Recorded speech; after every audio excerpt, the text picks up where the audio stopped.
I've only been given 20 minutes and I can't really pick up the extra 15, so I will try and go quickly, but I do thank Jen for that. So my role here is today to talk about navigating the galaxy. So when I was talking to John earlier in the year when I was last here, he was saying, where's it all going to end? Where's all this regulation going to finish? What's the next thing? And I said, well, you know, you've seen RED, you've seen CRA, you've seen PSTI. Australia is now starting their own. The US haven't even talked about legislation yet, but they've already launched their own certification and labelling program, which is now under scrutiny by their own government. So I'm here to talk about that galaxy of standards, guidelines, codes, regulations. And I did like how Chris introduced it as this is the party room, the room to be in, and then said the word regulation. So you killed the crowd there, Chris. You killed the crowd.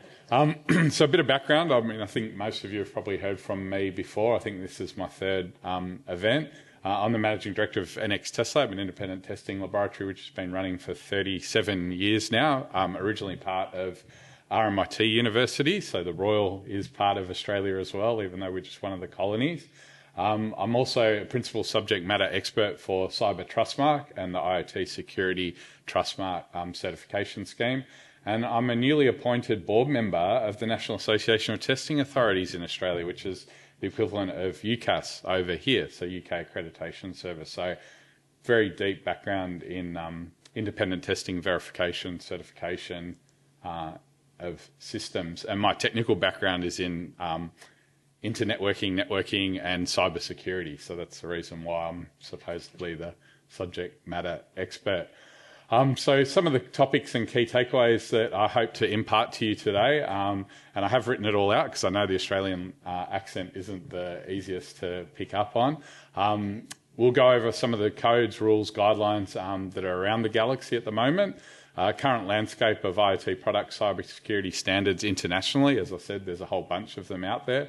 Latest update of smart connected IoT, because as you know, everyone has a different definition for what defines a connected device, and a lot of the vendors and manufacturers and governments try and demarcate. No, a car isn't a connected device, a medical product isn't a connected device. A lot of the vendors, we had Cisco recently, we were doing some work for them and they said, we don't make connected devices. I said, you're Cisco? And they're like, yeah. And I said, what about your telepresencing that sit in everyone's boardroom? Oh, we don't consider those part of our portfolio, you know. So anyway, bottom line, EU, any device with a digital element is a really good definition of what makes a connected product.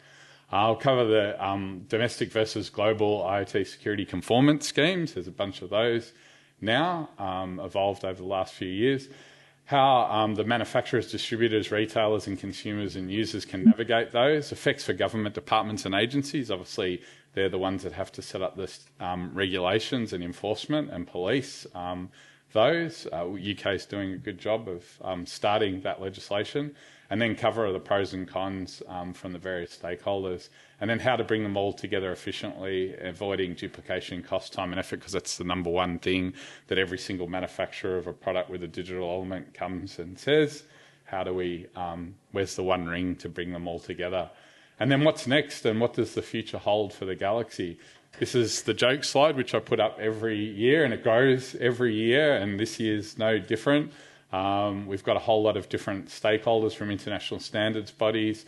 Obviously, we're all familiar with the ETSI EN 303-645 standard. Australia has now adopted that as an Australian standard, but they adopted the 2023 version, not the 2024 version. So that's okay. Hopefully one day Standards Australia will catch up. We're generally 3 to 5 years behind the rest of the world, and that's quite good because I don't need Jen's crystal ball. I've got my own. I just look at what everyone else is doing and then advise our government on where we'll be in the next 3 to 5 years. US obviously loves NIST, so NIST have got their own requirements. Singapore has started their hoping to make that an ISO standard, the TR91 from 2021, their cybersecurity labelling scheme, and they've done quite well with that. Government departments and agencies, obviously, a number of codes of practices, a number of regulations. Australia has now started regulating or talking about regulating, and they pushed their legislation through in March this year. And then we've got the industry itself, so the IoT industry with IXT Alliance and their security pledge for their members to attest that they do the right thing by their consumers. So we'll quickly cover the connected product legislation. So UK, we all know, PSTI came into enforcement last April. Yet to see any big headlines of any companies being taken down and offered significant fines and penalties for non-conformance. However, I'm sure it'll eventually come. They're now focusing also on enterprise-level security in the supply chain. Australian government, as I said, end of last year introduced a bill to Parliament. Luckily, our government doesn't take as long to process legislation as your government, and that was passed by March the 4th this year, which is great. And then enforcement commences in March 2026. So March next year, we should start hopefully seeing some action. And our bill is pretty much the same as PSTI, the top three of the ETSI standards. Cyber Resilience Act was great and it's smart, and then Red obviously came in and tried to disrupt the room. We all know about that. We'll see them jostle over the next few years and see how that relationship and the overlap between those two come into effect for Europe, so European. As you can see, all these are domestic standards, rules, regulations and schemes. So this is the biggest issue, is when a vendor's looking, where do they look to, who do they come to, what do they do? Singapore has a cybersecurity labelling scheme, Finland has a cybersecurity label, BSI in Germany is talking about an IT security label. India, United States, as I said, US Cyber Trust Mark. The Trump administration now is calling into question Underwriters Laboratories, which is one of the oldest laboratories in the world, who were appointed by the Federal Communications Commission to develop this scheme. And now the Trump administration's effectively accusing UL of being infiltrated by the Chinese. So that's going to be great for their trust mark, which ironically is called Cyber Trust Mark, which it was quite flattering when they copied us. And then Australia, we've got a voluntary labelling scheme which is under development at the moment for smart devices. And we've had that discussion, what constitutes a smart device, connected device, et cetera, in that market. It's just another version of Yes Minister or Yes Prime Minister. Global conformance scheme, obviously we have the Cyber Trust Mark, which is our scheme, and the IoT Security Trust Mark behind that, for which we own the certification trademarks, which are different to normal trademarks in a bunch of jurisdictions, including UK, Europe, Australia, United States, and Singapore, ironically. Singapore were one of the first to launch a scheme, yet they never protected their certification with a certification trademark. We're not going to hit them up for licensing yet, but you never know. There are also a number of proprietary schemes, so a number of vendors like SGS, TUV, BSI here have industry-backed or led initiatives which provide a range of proprietary conformity assessments against various standards in their respective markets that they operate. So as Jim was saying, get assurance that you can provide to your consumer as a vendor is a very good first step, and using one of those laboratory proprietary schemes is definitely highly recommended prior to going through a full certification, if you like. This is also another grey area, a bit like what constitutes a connected device or an IoT device or a device with a digital element, are the stakeholders. So Jen mentioned supply chain. We're all aware of supply chains, manufacturers, vendors, wholesalers, retailers. UK PSTI was really good at defining what constitutes someone who's going to get an enforcement notice if a product that they've brought into the country or are retailing in the country or have developed and brought in terms of a penalty. Again, everyone likes to pass the buck. I didn't design it, I didn't develop it, I just sell it. That's not my problem what people do with it or how insecure it is or it doesn't conform to the standards or requirements or the legislation. Users and consumers can be anything from government departments and agencies to enterprise, to small to medium enterprises, to small offices, home offices, to mums and dads, to government, to lots of government departments and agencies. There you go. And then regulators, so government agencies which are chartered with consumer protection and safeguards, using instruments such as guidelines, rules, legislation, policing and enforcement. So these are the ones I feel most sorry for, because it's very hard to constantly surveil a market for products that are supposed to conform when there are so many products with digital elements in the market. It's almost going to be like shooting fish in a barrel. They're going to have a field day once they do start policing and enforcing, and hopefully that will start making the less proactive vendors move. I'm not going to go through all this, but basically navigation for stakeholders. I'm happy to send this to anyone who wants to contact me afterwards. I can PDF it, send it out. But yeah, we've basically got voluntary versus mandatory conformance. So obviously the supply chain prefer the lighter option of self-regulation. So they like to attest the fact that their devices possess this level of security that they've built in by design or that they've bolted on afterwards. But obviously you need to have a look at how that benefits their consumers. Are they really making valid claims, or are they just saying the good things that they do? They're never going to tell you the bad things or the things that they've omitted. So when the supply chain fails to step up, which they quite often do, regulators need to regulate. We always think that the carrot is far better than the stick, but trying to get the less than proactive vendors onto the table is really difficult. So sometimes that stick does actually work, but hopefully at the end, not at the beginning.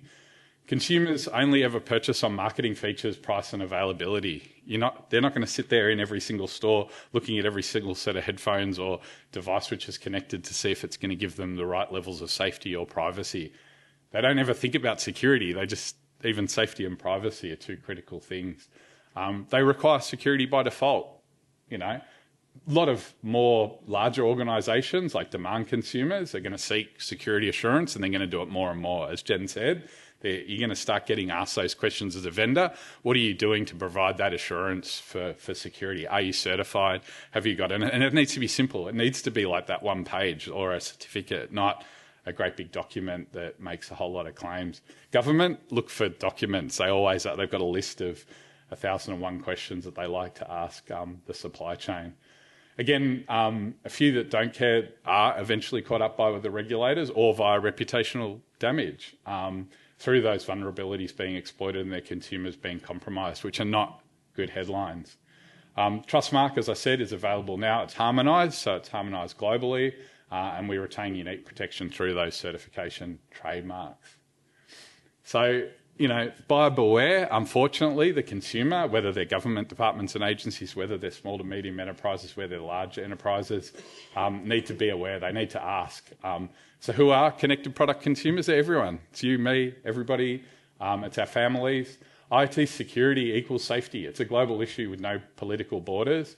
Sadly, the buyers will be led into a false sense of security through some assurance programs. So there are a number of, as I said, vendor-led programs where they talk about the good but not the bad, unfortunately. Cybersecurity is only as good as the day you're in it. You need a constant program of surveillance. As Jen said, they're finding zero-day exploits on their consumers' products every month, and unfortunately that's the case with most vendors. So any security certification is only as good as the day you're in it, and that's why you need a constant surveillance. There's a NIST standard which we adhere to as part of Cyber Trustmark, which involves that constant surveillance by the decision authority of the common vulnerabilities and exploits as they come out across the whole software and hardware bill of materials that the vendors' products have been assessed by, and their certification can be suspended and it can be revoked if it's an irreversible vulnerability. The supply chains of these products do require clear guidelines which are backed by standards. So standards are critical. ETSI standard is fantastic at the moment. Hopefully there'll be more work done in the future and new standards will emerge, as they always do. And legislation like the Act in the UK that are supported with regulation and enforcement. Vendors need to see enforcement, else they're not going to act.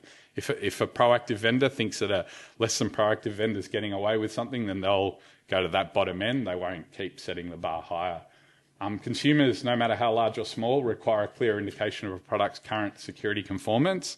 Is it in spec? Is it out of spec? Is it currently suspended? And that's really critical, especially in government departments and agencies or businesses, organisations, when they're doing their risk profiling and risk mitigation and gap management.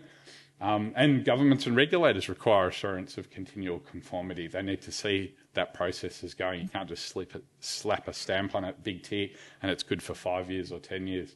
They can't be binary. Cyber's not a static issue, so we can't just say this fridge consumes this much electricity, therefore it's got this star rating. You can't apply stars to cyber. One day you're 5, the next day you're 0, and that's the fact of the matter. As I said, we globally harmonised critical unique intellectual property, which addresses those 4 key areas, including the continual surveillance of the vendor's products which have been certified, internationally backed and protected with those certification trademarks. It's a federated framework, so we're not the be-all and end-all. It has a number of stakeholders, including host country associations, decision authorities and accredited test facilities, which have their ISO 17025 accreditation. It is a certification, an actual certification, and it's a cybersecurity labelling scheme as well with a live label. So it's not a static label with a tick. I know John hates them, but it's a QR code. And yeah, protected in the EU, UK, United States, Australia, Singapore, and there are others. It takes 3 to 5 years to get certification trademarks through the authorities.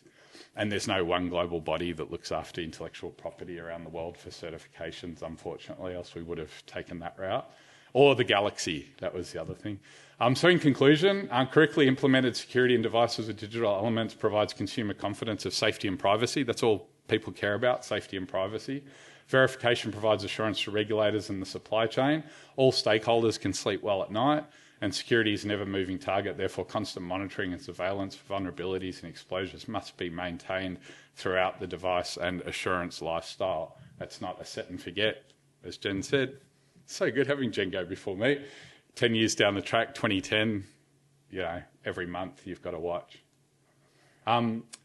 We're nearing the end. Tomorrow is the end of Cybersecurity Awareness Month. We've had a promotion out over the whole month. We have these IoT security providers guides and IoT security users guides. Again, send me a message afterwards and I'll send you copies, or you can just go to the link. There is a link there somewhere, iotsecuritytrustmark.org/guides. They're free and they're good to distribute, and they're very simple and easy for consumers and for providers to read and follow.